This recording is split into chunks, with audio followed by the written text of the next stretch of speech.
And there we go, Gary. Go. It's a new year, and here we are on Sunday after a 2 week break for us to go ahead and relax from Christmas. I really relaxed on Christmas. And here we are at 1714 West 7th Avenue in Ybor City, where it all began. And it's time to jump into the rotation. Oh, Cue the graphics. there you go.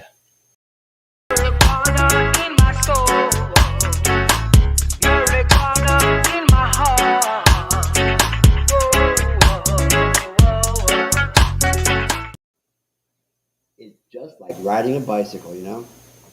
Yeah, I don't know. I can't hear your voice.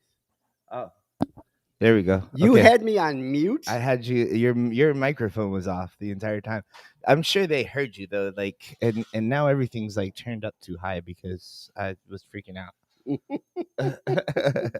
What's up, Gary? Well, just so, in case you didn't hear me, we've been off for the last 2 weeks, and we're back. I am Gary Stein, your political director for Suncoast NORML, here with my co-host, the deputy director, the affable Carlos Angel Armida. What does affable mean? Look it up. And from above the Beltway, Chris isn't there. Yeah, Our executive director is not above the Beltway today. He is, in fact, somewhat south. Well, I mean, don't think that like we've been all on vacation this whole time because me and Cano both had coronavirus. He might still have it. I don't know what's going on. Actually, we haven't heard from him. Now, what happened was Chris went to visit his family, his wife's family in Dominican Republic. Oh, you think I'm friendly and good natured? And absolutely. You just looked it up. That's wonderful. And while Chris was there, her entire family came down with COVID. Isn't that lovely? Mm-hmm. And of course, if you do have a positive test for COVID, they don't let you leave the island. And so Chris is having an extended vacation in Dominican Republic, having all that great ultra fried food. He got that Dominican COVID, that Omicron Dominican Republic. Omicron Dominican, yes. Yeah, You got to watch out for Dominican Omicron. That shit's hardcore. That shit. It really is. It'll knock you. But he beat it. He beat it. And now he's waiting for a negative test so he can leave the island. Yeah. Otherwise, it'd be just like Gilligan's Island, only with Chris. And like I don't know. I guess he could have done like a remote thing, but I mean, is he still sick or something? Well, no, he has limited internet access. He has limited internet access. Yeah, okay. So it blinks on off. He's able to go ahead and text every once in a while, but or send out some things on Facebook. He's been doing a lot of likes. He put a like on the fact that this week 2 of our bills got filed. Oh, the employee protection bill got filed in both the House and the Senate. Yes. No fucking way. That is really cool. I'm really happy for you, Gary. Well, you've been working. No, seriously, like you've been, and look at you being all humble, but you've been working hard to get something like that into the legislature. So good job, man. Well, we have more bills that are still on the sidelines, and if we can't get them in by the deadline this week, we will try to work on the amendment process and get them in that way. But one way or the other, we're going to shove those bills into the society and make it happen. And how are we going to do that? Well, we're going to do that with lobby days. Absolutely. Yeah. Hey, as long as we're talking about lobby days, take a look at our fantastic flyer that Carlos put together. I didn't do this. Practically. Oh, did Melissa do that? I think Melissa did. Yeah. Okay. Well, thank you to Melissa Villar over in Tallahassee for putting together this lovely graphic which talks about Florida NORML lobby days at the state capitol. I don't know if people from Florida NORML will be there, but I know we will be there. I know folks from Tallahassee will be there. It's normal lobby days. It is a collaboration of many of the NORML chapters of Florida to actually head up to the legislature and let them know what we're all about. So will Orlando or Gainesville NORML be there? I'm not trying to badmouth Orlando or Gainesville NORML. I didn't even really know that there was a Gainesville NORML. But they have a webpage. They have a webpage. As far as I know. Cool. Well, I mean, the people of NORML that have been working hard, like Gary. Gary is a very normal, so to speak, face. So to speak. Well, normal because and I'm affable besides, yes. But and very, very affable, normal face. And at this lobby days. And so is Melissa. Melissa does NORML Tallahassee, and she's actually does a lot of the ins and outs of this event. And what we'll be doing is we'll be going to the various legislators. We do want you to go to your legislator when we get there. So if you are coming, let us know so we can set up an appointment for you to go ahead and meet your legislator, your senator, and your representative, and talk about the bills that are important to you. That's what a lot of people don't realize about our system. A lot of people feel hopeless about this, and it's really not advertised. Like, I became a part of NORML and learned that you could like just make an appointment to talk to your congressman or talk to your senator, and that's essentially what we do. Is Gary and Melissa go and make appointments with the various legislators that they are familiar with. We even there's been attempts even to talk to DeSantis and been scrubbed, and it's and our attorney general too. There is a lot. I have a feeling that Nikki will probably welcome us when we go there. Yeah, Nikki's always been very welcoming, and so are a lot of a lot of like I remember, for example, and really an example of how this shit actually helps, right? The whole concept of veterans not paying for their ID card, right, came from a NORML lobby days, and That's it was right. simply Jimmy Johnston, who's I pronounced his name right, Gary, right? Yes. Okay, he works We for Warriors project, and he over in what's that place up there, Jacksonville. Yep. And he was simply in the room in He's the actually lobby from Lake City, I believe. And yeah, it's close by. Yeah. But he was in the room, and we were simply just having a meeting with Brandis, and he's happy to see us, and we're simply saying, like, this is what we're all about, this is what we're going to be like pushing for this year, this is what we're going to be talking to you about. And Jimmy was like, hey, this is something that's really important to our organization. We don't think veterans should be paying a $75 fee for the state, and I believe they still have to pay that fee, but this is something that Brandis has been working very, very hard and has even made bills and pushed the legislator to make. And that's right. This is how voices are heard. Now, right now, Senator Cruz actually filed it this year to go ahead and give veterans free cards. Yeah. And what we're trying to do is a couple of things. Number one, she still needs to get a House bill. Mm-hmm. I don't know if she has found somebody yet in the House to go ahead and do the companion. If not, then we will find another way to get it in, possibly the amendment process, maybe attach it to the Larned Roach bill, because I know that they were talking about that possibility. And I think that we should also add to some of our friends out there who are on SSDI into the mix. I think folks with SSDI right now are ones who are obviously highly impacted by their health financially. And so therefore, I think they should get free cards as well. Mm-hmm. What do you think? I think we should all have free cards. I think the shit should be legalized. I don't think I should have a card. Well, Colorado actually came up with the idea that folks should pay a fee for their medical card to help pay for the regulation. Mm-hmm. So if you like regulation, then you're paying for it. One way or the other. Because they want to make certain that they have the money for the staff to go ahead and do all those nice registry things and all that. Man, we need to. That's something we didn't think about. We need to hit up We for Warriors project to come to lobby days. Absolutely. I mean, Jimmy, I think was fabulous. We were sitting in the gallery, one of the East Gallery of the house at the time, and he said, "Would I get in trouble if I fly my flag for Weed for Warriors?" And I said, "Absolutely." He said, "Great." And he walked up to the balcony and he opened up the flag at full mast, and he was happy too. And and all of a sudden, every head turned. Whether to make a joke, and every head turned on the House floor, including the security guard who came by and took Jimmy out of the Senate, out of the House chamber, and told them to stand outside for the rest of the day. But that was immortalized in a photograph. We caused some issues at these lobby days, I guess. I don't know. If you don't shake the tree, you don't get the fruit. It's important.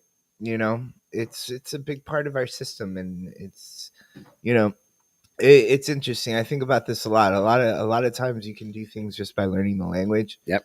And you should learn Spanish. I should totally learn Spanish, but and you should learn Yiddish. I know Yiddish, but nobody else does out there. So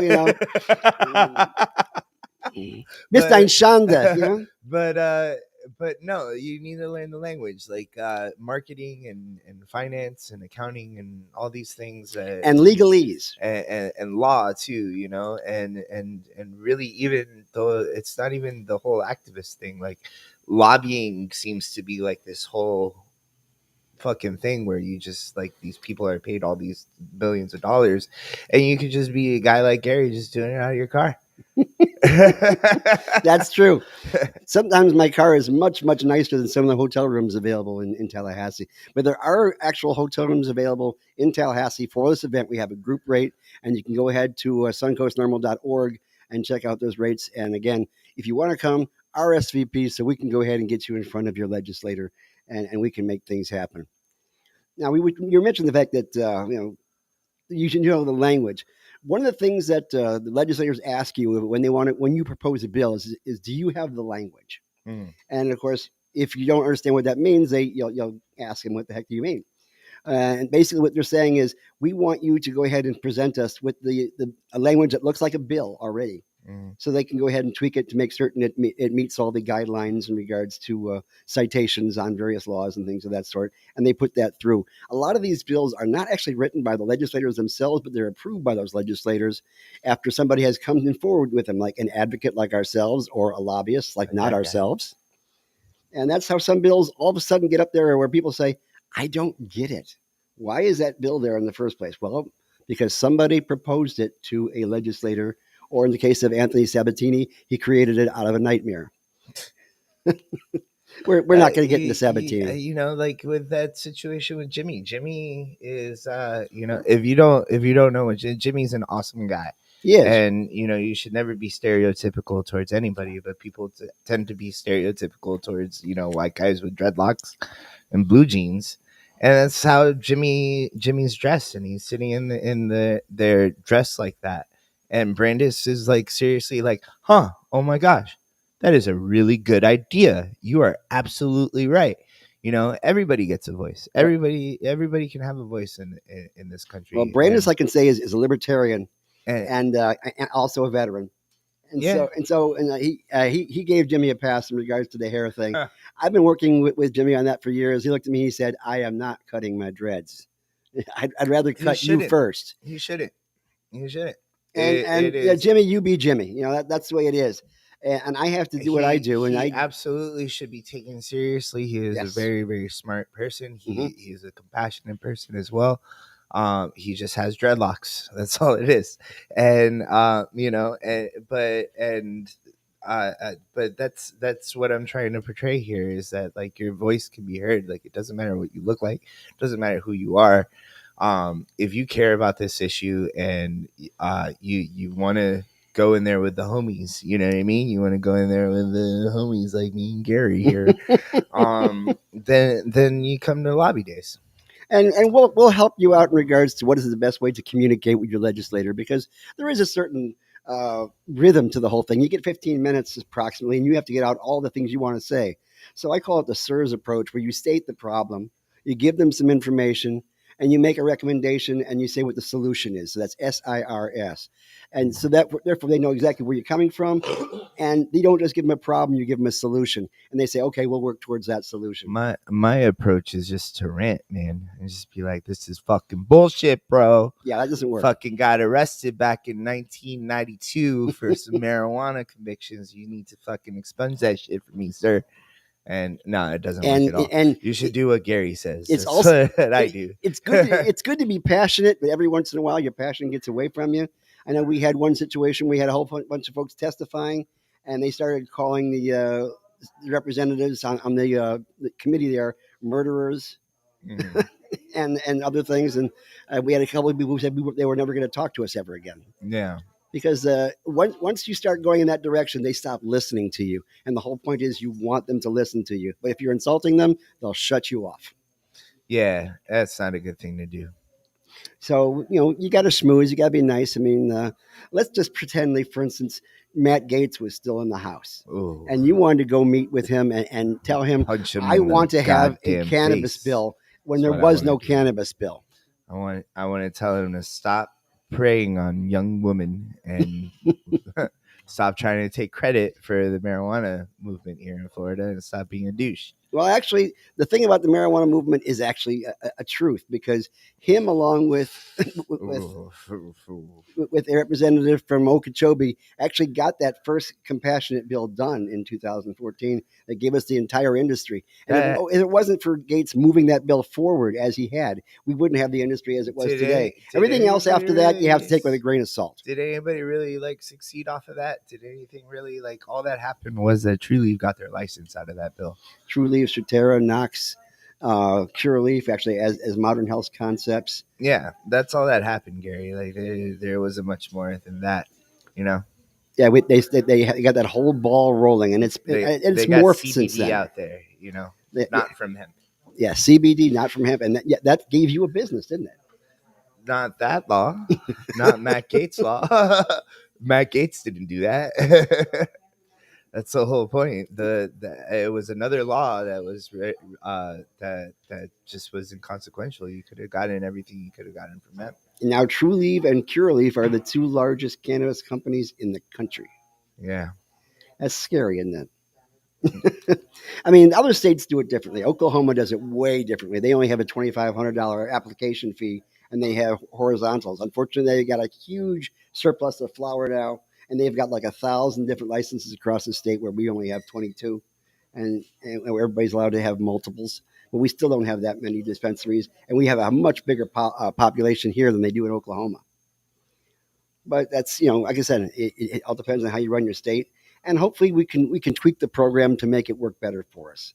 That's why we put together the bills we had this year for employee protection to make certain you don't lose your job if you have a medical card, patient protection so you don't get kicked out of the hospital or kicked off the transplant list for having a medical card, the expansion of qualifying conditions, so a whole lot more conditions will be eligible for you to get your medical card, that kind of situation. And of course, reciprocity, so that people who have a medical card in their own state and they come visit us in the great state of Florida for vacation will come on vacation and not leave on probation, because they will be legal as they are here. And you have to be very careful. I mean, I talk just a brief moment about extracts. Everybody loves vape pens, right?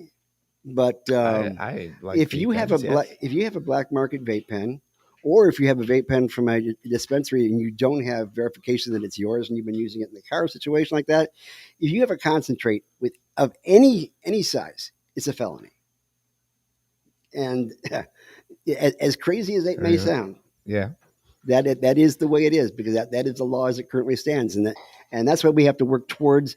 Not only decriminalization, which is also being approached in this session, but also legalization as well, completely. Mm-hmm. And we have a number of legalization bills. Senator Farmer put out a new bill this last week, very similar to the one he did last year. And hopefully it'll get heard in committee, but not unless we work on it. What did you do last year? He put together a bill for an adult use program that basically keeps out of the hands of those under 21. Do you think it has any chance of passing at all this year? Only if it gets to committee, but it's low. It's low. I tell you, out of all the bills right now, I can say that the Roche Learned bill has a chance because of the fact it is bipartisan. Now, in that, I know that Andy had to make a lot of compromises in the things that he wanted in the bill. In order for him to be in sync with Representative Roche, who did say, upon taking on this bill, that he wasn't going to put a cap in this year. Look, Barry's commenting. I'm sorry, I didn't mean to interrupt you. Oh no, that's all right. I was on a roll, but now I'm on a biscuit. Barry commented, and he was on the show last week, and we were talking about this a couple weeks ago, yeah. And and that's actually something I kind of want to Barry, maybe you can comment. I want to ask you about: are you for or against this bill yet? Do you really haven't made up your mind? I am going to watch it as it morphs forward, and at this point in time, it's not a bad bill; it's a good bill, but it can change in other directions. So I'm going to keep a close eye on it. Cano expressed last week that he was against the bill, and he was against the bill because of that, the whole medical force that can give you a DUI for smoking weed and driving a car, or Yeah. whatever it is. Like it's an advisory panel. The advisory panel. There you go. I'm sorry. The RSO is kicking in. But the advisory panel, the advisory panel that can make suggestions to the state on how to arrest people for driving under the influence of marijuana. So I honestly that's been stewing with me over these past 2 weeks, man. I cannot. And I didn't even know that until we Kano said that on the show. I can't abide by that at all. Like, that scares the ever living shit out of me. Well, that's the amendment process. We put things in and we take things out if we see that they don't work properly. You think they'll take that out? I think that there's a strong possibility. Yeah, Barry, to get them to take that out, man. Yeah, the testing advisory panel made up of political appointees who from folks who are prohibitionists, like the governor and things of that sort, aren't necessarily a good, unbiased advisory panel. Are we going to meet with Learned or Roach during? Do you know? I do believe we have that plan. Yes, you do have that plan. Mm-hmm. All right, so I can express this to them during lobby days, can't I? And if you want us to do a session of the rotation in the rotunda, text us back with the words "rotation in the rotunda." And we'll gather up all the votes. And if we decide that you guys want it, we'll do it, even if they want to throw us out. We could do it. Fuck it. No, I've seen other people do podcasts from inside. What do we need? Do they have Wi-Fi? Oh yeah, The Senate building has a Wi-Fi. The House building has a Wi-Fi, and the Center building has a mixture of both. So you're always near one Wi-Fi or the other. All right. So I'm going to take my laptop and we can just go live off of the webcam there. Now, I should say that one of the things that is happening in the session this year is that at least when they open up, they are going to drop all COVID restrictions because the governor demands that no one wear masks, nobody asks about vaccinations, nobody has to social distance. All the things we had in place for the last 2 years to keep it from spreading are going to be gone once the session starts. And I have a prediction that 2 weeks into the session, there'll be so many people falling out with COVID that they're going to change that rule. Your prediction just made things so clear. Well, it's just the way it is. A couple of years ago, a whole bunch of representatives got sick at CPAC. Really? Yeah, they'd actually gotten it at CPAC, and a lot of them came afterwards, and they had to sanitize the entire House floor. I was gonna try and segue into the moment of clarity, but that's pretty scary.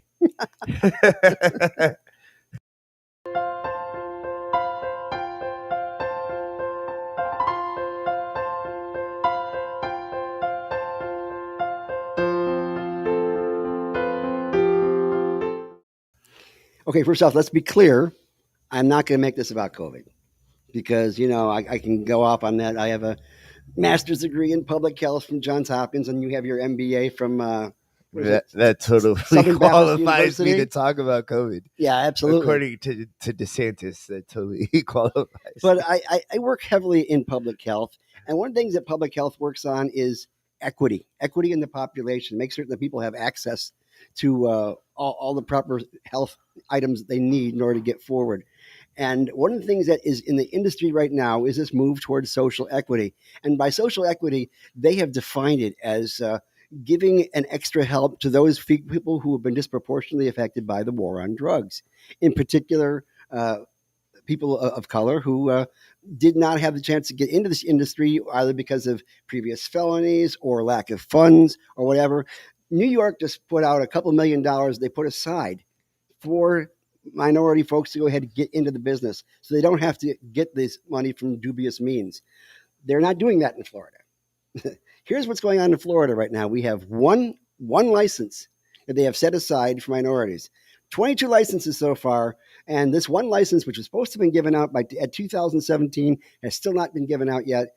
And at this point in time, I love the folks who put this together originally, but having one license for minorities amongst all the others is not equity. It's not equality. It's tokenism. I think there should be a lot more available to minorities to be able to get into the industry. And because of the way this industry is set up the way it is, at this point, it's racist. Like it's far beyond just right, like the racism of tokenism. well, But I'm sorry, go ahead. the Gary, people you who are gotta- going to be applying for this have to have what yeah, $167,000 for their application fee. yeah. Some of these people actually spend as much as $500,000 to get those applications written by professional consultant firms. Where are they going to get this money? Where are they going to get the money? Millions of dollars for the build out once they get the license. Well, that is the problem. That is why I have seen there's a number of firms who are funding minorities to go ahead and apply for these licenses, but the minority will be the front for a group that is not minority that's going to be running it so they have enough money to actually move forward. And therein shows it's not social equity. And that's my great concern right now. We want to have more licenses for minorities. And interestingly enough, during the committee weeks, they asked the director of the OMMU if we had a minority-owned license so far, and he said, "Absolutely, cookies." Well, here's the deal, and I love Berner. The man, it is a minority-owned license, but like, dude had to buy into it. yeah, and the dude right now Right. is a millionaire. Yeah, the dude right now has all the money that he needs, and it's not a matter of giving folks that are disadvantaged anymore into the business because he's already in the business. He's already been very successful. And by the way, Cookies is a great firm. Carlos, you keep some of the products over here, some of the CBD products, right? I used to have some of the CBD products. Now I carry a lot of the apparel. Actually. Well, maybe you can go ahead and do a a quick review of possibly a Cookies product later on.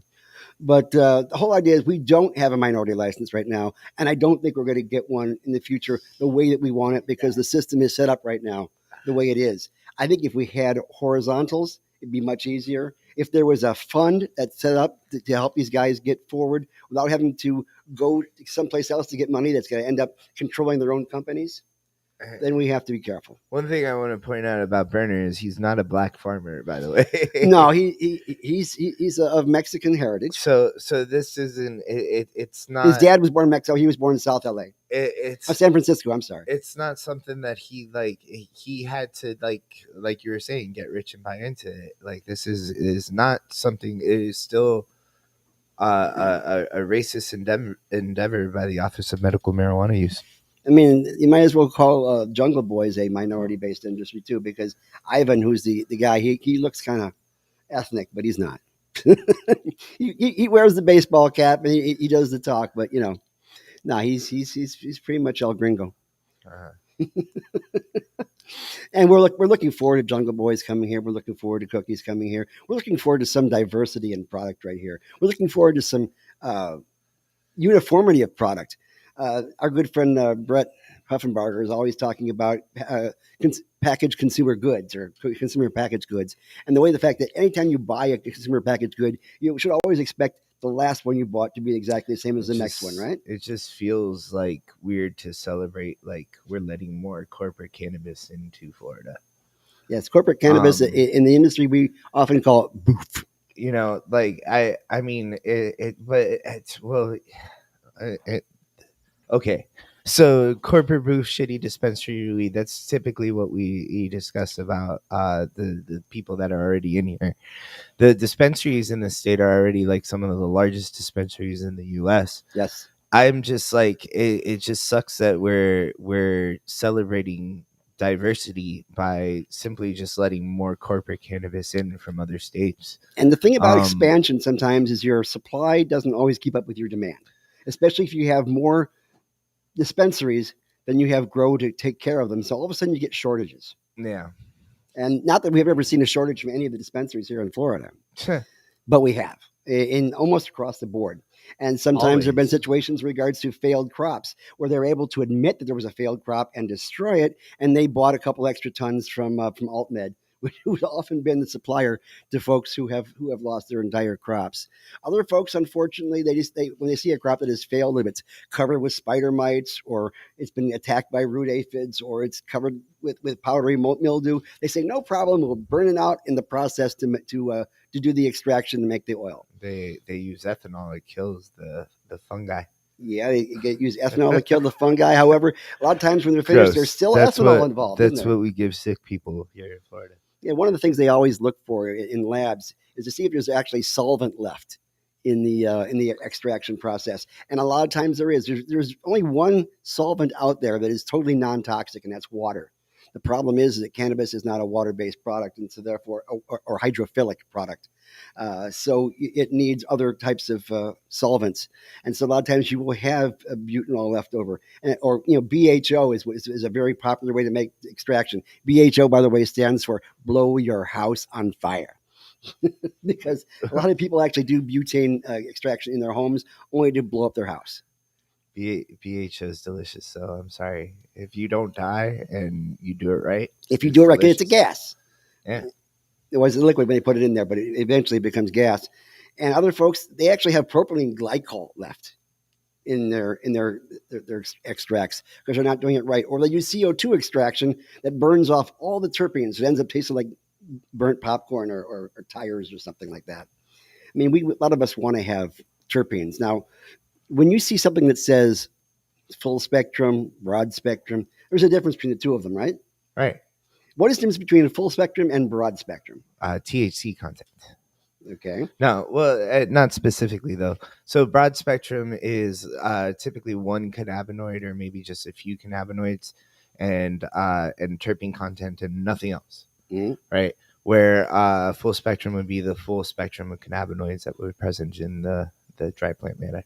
Kind of like RSO, where they take the entire plant from root to tip and extract it into this nice little blackish, dark greenish thing that tastes a lot like chlorophyll because it's got a lot of chlorophyll left in it. But that's part of the whole full spectrum thing. And of course, Ethan Russo would say you've got to have the entourage effect. If you're using CO2 extraction that burns off all the terpenes and you end up with an isolate left over, which is basically a isolated cannabinoid, and none of the other ones or the minor cannabinoids get missed, that kind of thing. You don't have the whole product the way it was. And the whole product was developed by nature to be medicine in its entirety, not necessarily to be pulled apart into its individual parts, because then you won't get the medicinal value that you need to have, correct? Correct. And that's where we stand. So I mean, I don't want to downplay having individual cannabinoids. The CBD by itself has its advantages. THC Absolutely. by itself has its advantages. Yes. But it's nothing compared to everything together. Now, folks who do edibles often would prefer to have isolates. Number one, because you're not going to impart a taste to your brownies, so it's going to have that chlorophyll back taste. Although sometimes you kind of like that dank taste to your sugar cookies, I love the dank taste in my. I slather RSO on my toast. There you go. This is why he acts like this halfway through the show. It's because of his toast. He is toast by the time he gets That's why I get quiet there towards the end. Yes. Your toast that makes you toast. And I stop focusing on switching between captions and graphics and stuff like that. Oh, that works out for me. But if we can get a more uniform standard operating procedure for extracts, so you get the same product every single time you go in there, and if they have enough product to be able to sustain their dispensaries, that would be nice. But that kind of thing comes with competition and a push to be equal, if not better, than the other dispensaries out there. If you don't see yourself as being in competition with anybody, you feel you can pretty much get away with anything, and sometimes they do. Not always, of course. I would stress that. But there are folks who do take shortcuts because they want to just keep up with whatever is going on right now and don't worry about the competition because there hardly is any. We've got 22 licenses. 5 of them, if you go to their websites, are still static. They're not even done anything yet. And some of them won't be online for months and months.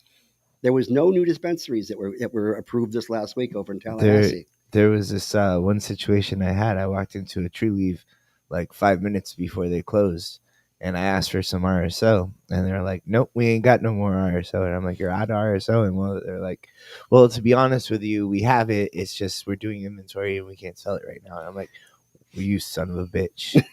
You son of a bitch! I'm in. You son of a bitch! You're telling me that you're not going to sell me my medicine? Like that's the thing. Like you get the feeling that these companies and like." It seems like we're picking on them, well, but we're not picking on them because like it seems like these companies have lost the value of what they're doing. Like they're selling medicine to patients. It pays your money, you get your product, and if you don't get your product, we're not going to pay you the money. That's what it comes down to. I mean, people are putting a lot of money into it. When you don't do your job, like when these companies don't do their job, people suffer. That's right. That's what happens. Like people who need their medicine don't get their medicine. I guarantee you that the first dispensary that is so well renowned for having constant, high quality, top shelf product that is consistent every single time, you'd be amazed as to how people will flock there, even if it's more expensive. Now, I was kind of laughing about the fact that people were saying, why can't we get 5 ounces a month for flour? Mm-hmm. Well, what is the average cost of an ounce right now? Shit. And I'm not talking about the legacy market. I'm talking about the legitimate market right now.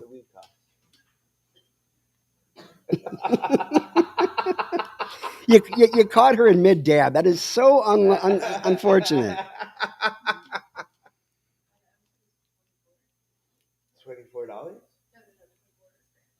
24 grams? Yeah. 28. Yeah, half an ounce is 14. Quarter is 7. Since I bought an ounce of weed. An eighth is 3.5. 170? Wow. No, it's about 250 actually. 250? She's not buying. Not on the streets, my dude. No, not on the streets, my friend. Yeah, she's been going to the drop house. No. We're talking about actually going into a dispensary and buying an ounce either in Ace or however else they have it available to you. You're going to end up spending $1,000 for 4 ounces. And who has that as pocket money every single month? Wait, so apparently on the black market it's like $800 to do this, maybe even a little bit less because you get some price breaks with bulk. You do have price breaks with bulk. Dang. Yeah. How do we do it? Volume. It's right. Yeah. And that's fucking A. Yeah, but again with the legacy market, there's no testing involved. I'm sitting here getting madder and madder. I'm sorry. You should find some way to cool off.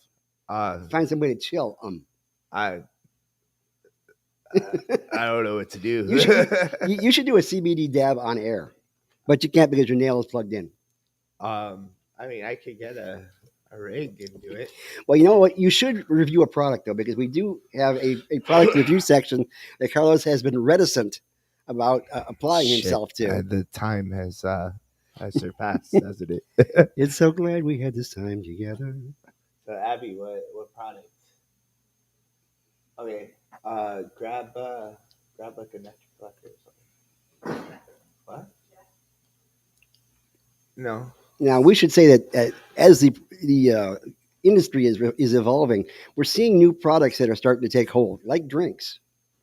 Now, I like the idea of having the drink already made as opposed to the drink powder, because for some odd reason, every time I see those drink powders, I think someone's going to snort them. I'm just saying, it's not that our population is like that. It's just a consideration. It's got battery. Did anybody ever watch the show Dope Sick about the OxyContin thing? It really got bad when folks realized that they could actually smash the pills and snort them. I started paying attention at the wrong time. Hey, all right. So we will not be reviewing pills and snorting them on the air. No, we are not going to snort pills on the air. So or put it on toast in the morning. Come on here? No. Well, that's nice.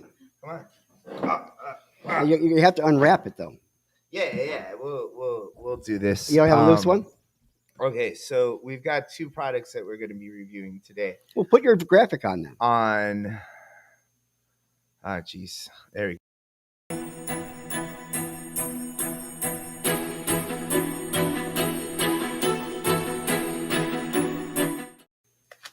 That is so impactful. So we got the Dive Mini by Yocan. Abby here, who's I like Yokan. They have some quality products. Chillum. You like Yokan, Gary? Yes. I like the small pocket one with the little dial thing. That it takes any size cartridge.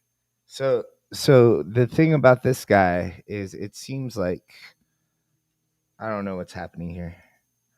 All right. Boom. There you go. First time opening the product, and I have no idea what I'm doing. The thing goes in the other thing with the male screw versus the female screw. Did you learn that in sex ed? Yeah, you have the male and the female on it. That's electrical stuff. I don't know what's happening anymore. Oh god.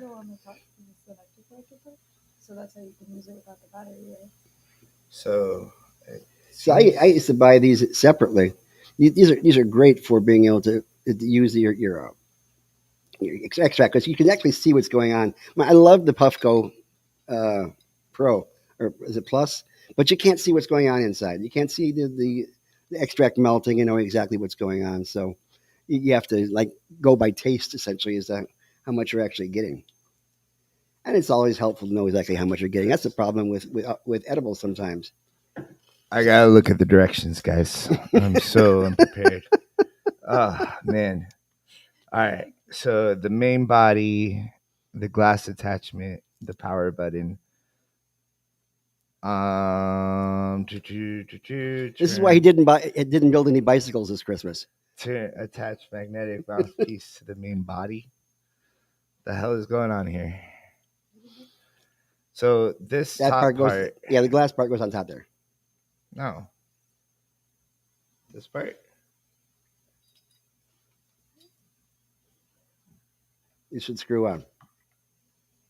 Yeah, so this part goes on here. It goes like. There you go. Yeah, oh wow! So look how it's coming together here. There you go. Nice. All right, I think we put it. Oh, together. So it works like a nectar collector then.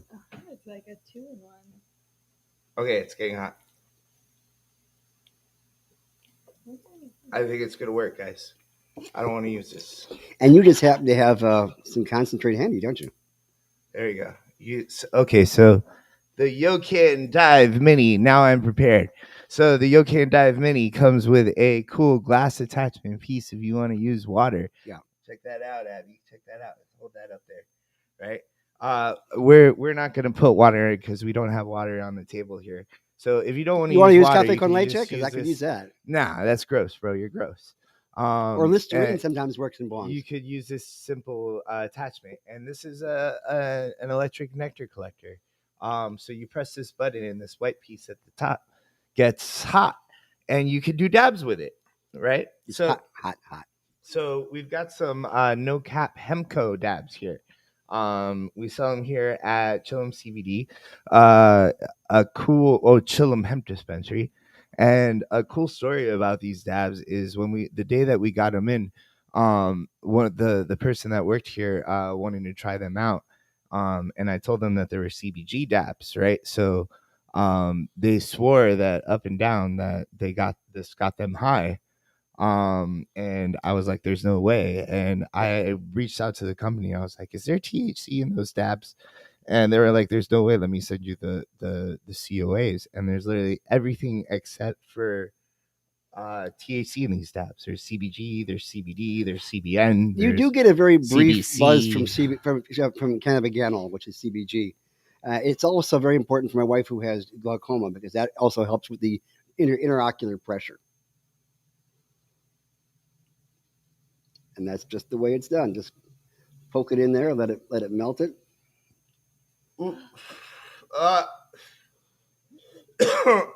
And that saves the toast. Yeah. And of course, this little thing here is really, really neat. So you can't see under a black background, but anyway. A fun fact about CBG is that when it's consumed with THC, you get fucking really high. Kind of like having mangoes, right? Kind of, but in a different way. Because the mangoes is a terpene content. Right. So you don't want to use it, man? Come on. You gotta, come on. You ain't cool unless you do some nectar collector dabs. Well, I ain't cool. or Yokan Dive mini dabs. So the Yokan Dive mini comes with an attachment here as well, where you can just simply load it up with your dabs. That's a cool little ceramic piece there. And you can just load it up with your dabs and put it in there, so you don't have to use like the nectar collector option. You can just use like the pen option. And yeah, what do you guys think? It's a cool smoking experience. She's powerful. Yeah, I'm feeling it. That's very good. I'm feeling it pretty good. You Now- guys like it? You feeling the CBGs? That brings us to our next topic. What exactly is a medical Bye, program? Abby. So we give this product what grade, Carlos?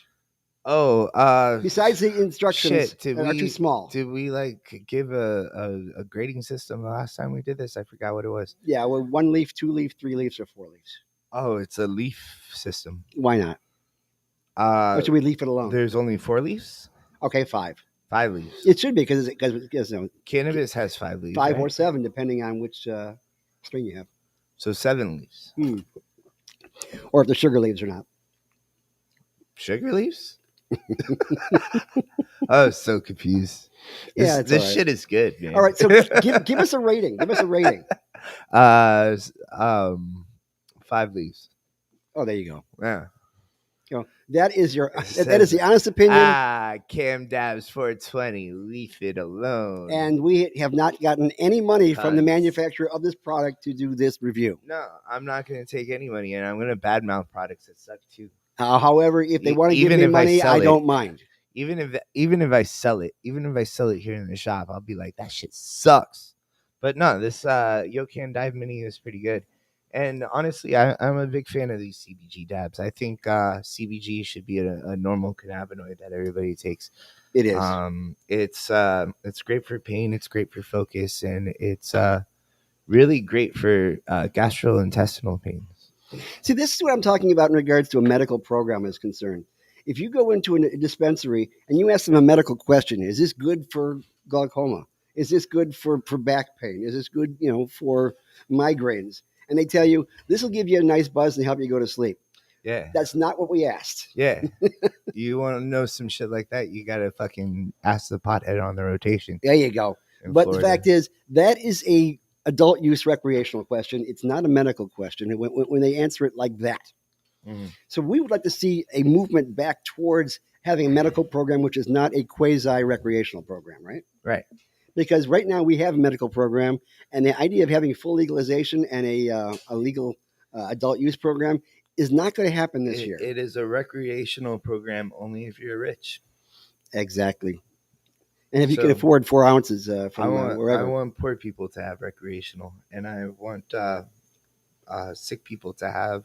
Well, one good thing about the Learned Roach bill is that it does reduce the cost of licensing and going to the doctor by about 60%, because it expands. It gives the licenses for 2 years and expands the amount of time between times you have to go see the doctor. Does it expand the amount of licenses that are given out?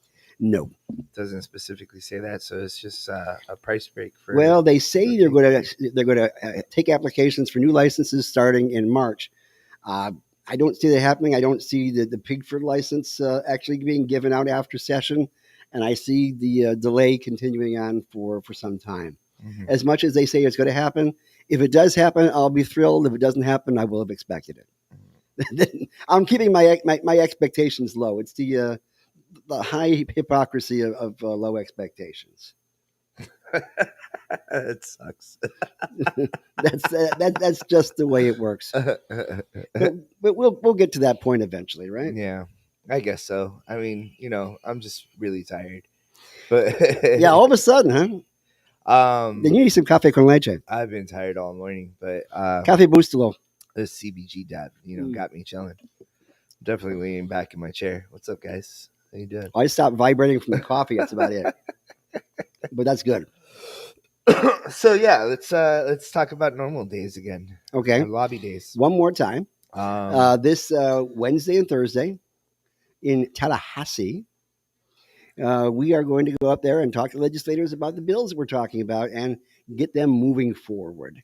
We're going to teach you how to talk to legislators, put you in front of them, and have that conversation. And that's what you need to do. Is just have a heart to heart conversation with your legislator about what's important to you and what's important to the industry, and see how much impact you can actually make. This is something that we can all do, and it's difficult to do without guidance.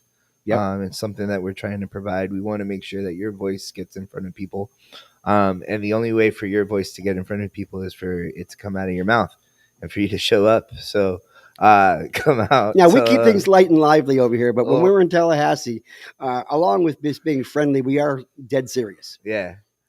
And this is a way for you to get in front of. I'm gonna talk to Roach about my concerns about the bill that they've got coming forward. And you do that. I'm sure he'd want to hear what your opinion is. Actually, probably not, but we'll wait and see.